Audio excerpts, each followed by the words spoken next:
Ben Volçan Voyvoda, saklamış olduğum define ve hazineler.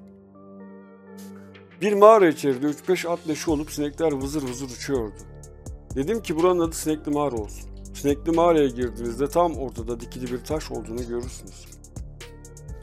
Taşın altında oyma bir delik vardır ve sağ tarafından nal resimleri görürüz. Bu taşı kaldırıp altına bakınız.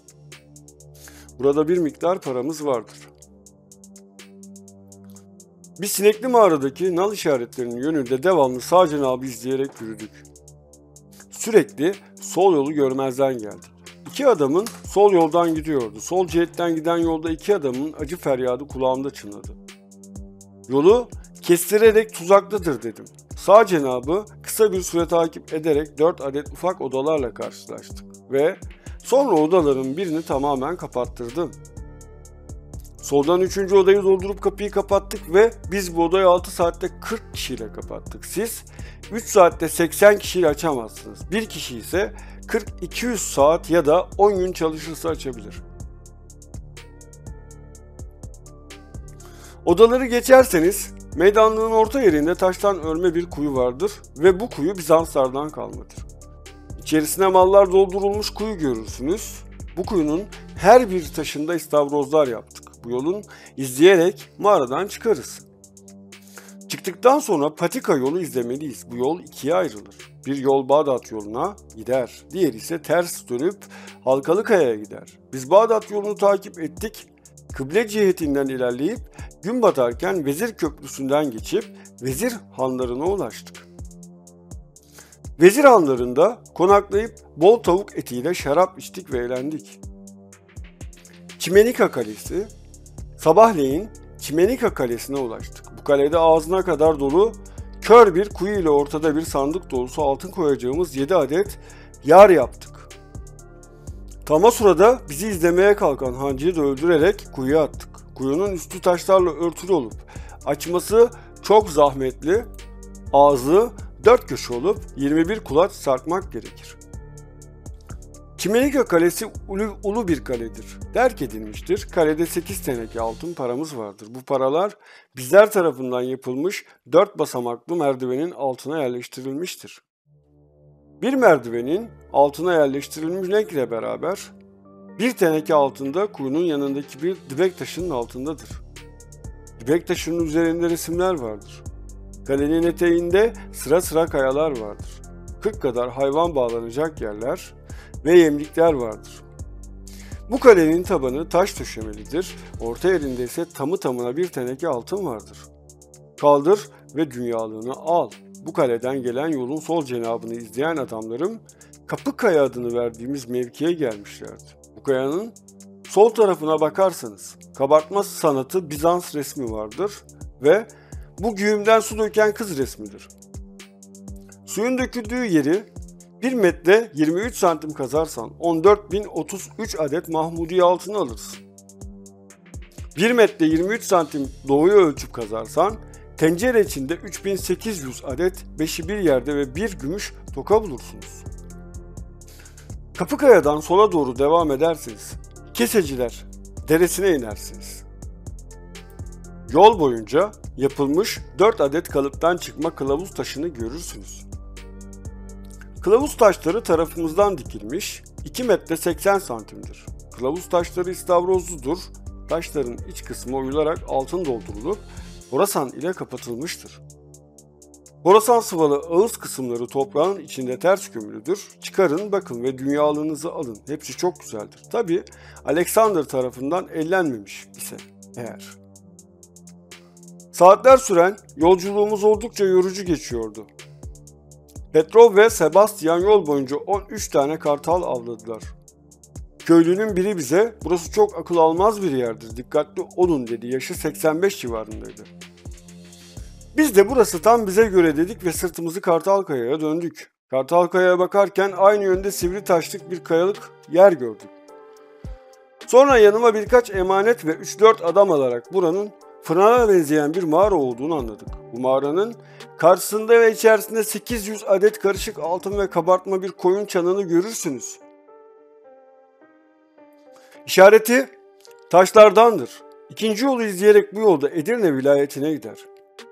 Burası Osmanlılara hükümet merkezliği yapmıştır. Çok uzun bir yolculuktur.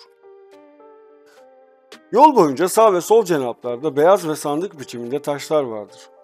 Sağ cenaptakilerin bazılarında istavrozlar vardır. Horasanlıdırlar. Her birinde 1000 adet karışık altın olup üçünde ihmal edilmeyecek meblağ mevcuttur. Burada bir de kılavuz taşları vardır. Uçları tarafımızdan kahya ile birlikte kırılmıştır.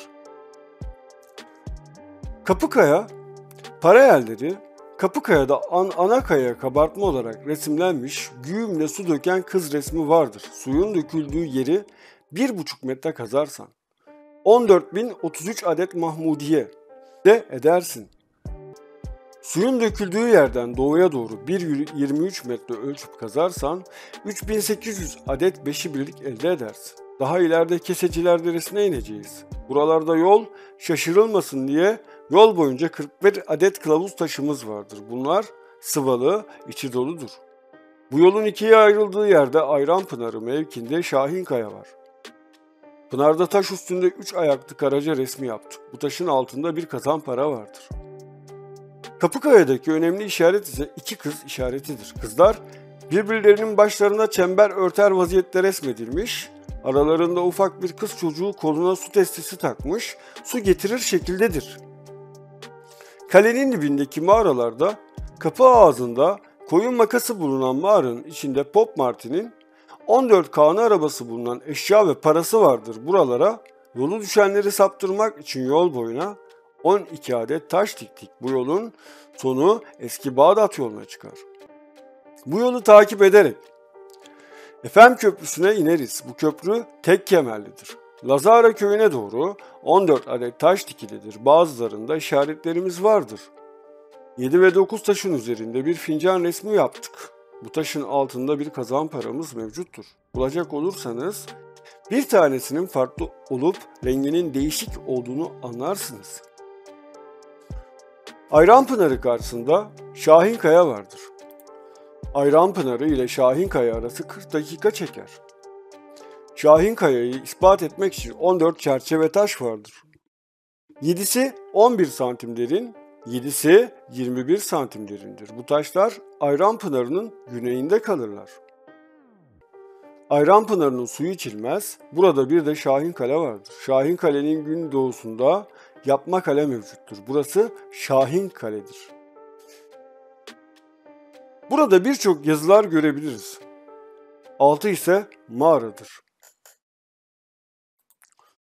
Evet arkadaşlar, anlatımında görmüş olduğunuz gibi ne diyor? Sabahleyin Çimenkale'ye gittik. Daha doğrusu Çimenika Kale'ye gittik. Orada bir kapama yaparken tam da o sırada bizi izlemeye kalkan hancıyı da öldürerek kuyuya attık. Kuyunun üstünü taşlarla örtülü olup açması çok zahmet gerektirir diyor. Başka bir anlatımda ne diyor? İlk anlatımlarında biz bir yer yaptık, kapama yaptık. Orayı açabilmek zordur. Daha doğrusu şöyle söylüyor. Biz odayı 6 saatte 40 kişiyle kapattık. Siz 3 saatte 80 kişiyle açamazsınız. Bir kişi ise 240 saat ya da 10 gün çalışırsa açabilir diyor. Şimdi bizim önümüze çıkmış veya karşımıza çıkmış işaret sistemlerinde ne diyor? Bizans işaret sistemlerinden çok bahsediyoruz. Güğümden su döken kız, 3 ayağı olan karaca işaret sistemleriyle karşılaşıyoruz da ve karşımıza giriyor. Ki sanatkar olan Bizansların taş sanatında çok iyi olduklarıyla alakalı bilgi vermekle beraber bakın aynı işaretçileri ve Bizans işaretleri ve Bizans kuyu sistemleri bunları es geçmemişler, içlerini doldurmuşlar. Doldurmakla beraber nasıl saklamalar yaptıklarıyla alakalı da bilgiler vermişler. Ondan sonra başka bir videomda anlatmış olduğum bir kaya vardı ya da bir işaret sistemi vardı. Suyun döküldüğü yere 1,5 metreye bir gömü yaptık. İşte şu kadar malzeme sakladık. Suyun sağ tarafı ya da doğu tarafında işte 1,23 santime bir gömü veya bir saklamamız daha oldu. Bu konuyla alakalı da geniş çaplı bilgiler vereceğim ve anlatmakla beraber adımlama mesafelerini de söyleyeceğim. Mesela ne diyor? Suyun döküldüğü yerden doğuya doğru 1,23 metre ölçüp kazarsan 3800 adet peşi birlik elde edersin. Daha ileride Keseciler Deresi'ne ineceğiz. Buralarda yol şaşırılmasın diye yol boyunca 41 adet kılavuz taşımız var. Bunlar sıvalı, yani Horasan içine oymuşlar ve içlerini doldurmuşlar. Biner tane altın koyuyorlar genelde. Bu yolun ikiye ayrıldığı yerde Ayranpınarı mevkinde Şahinkaya var diyor. Taş üstünde 3 ayaklı Karaca resmi var. Bu taşın altına da bir kazan para koyduk diyor. Mantığı bize anlatıyor. Umarım faydalı olmuştur. Bunlarla alakalı bilgiler de vereceğiz. Hoşça kalın. Görüşmek dileğiyle arkadaşlar.